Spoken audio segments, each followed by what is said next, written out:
ये जो आंदोलन किया गया, इसमें महाराष्ट्र सरकार को साफ तौर से वार्निंग दी गई है कि ये पहली और आखिरी गलती महाराष्ट्र के कोल्हापुर में दोहराई गई है। इसके बाद किसी किस्म का कोई अटैक होता है तो पूरी आवाम, पूरी जनता सड़कों पर उतरेंगी और सरकार की मुखालिफत करेंगी। महाराष्ट्र सरकार को यही मैसेज दिया कि वो अपनी कायली और सुस्ती को ख़त्म करे, नफरत की राजनीति को ख़त्म करे।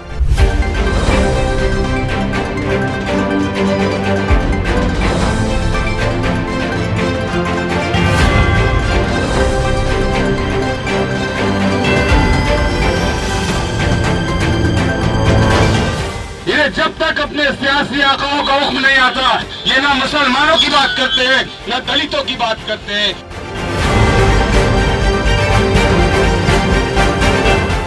अल्हम्दुलिल्लाह आज मजलिस इत्तेहादुल मुस्लिमीन की तरफ से कोल्हापुर में मस्जिद के अटैक के खिलाफ जो आंदोलन बुलाया गया था वो सक्सेसफुल रहा।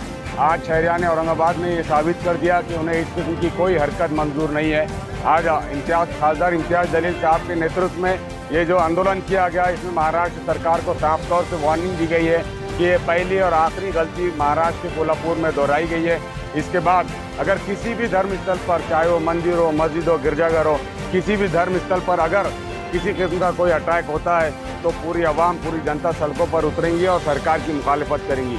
आज यहाँ पर लाखों की तादाद में औरंगाबाद में लोगों ने इस जन आंदोलन में हिस्सा लिया और इसके ज़रिए महाराष्ट्र सरकार को यही मैसेज दिया कि वो अपनी कायली और सुस्ती को ख़त्म करे, नफरत की राजनीति को ख़त्म करे। हमें मालूम है कि आने वाले दिनों में चुनाव होने जा रहे हैं और चुनाव को देखते हुए कुछ ताकतें इस महाराष्ट्र में जो है तो नफरत की राजनीति खेलना चाहती है।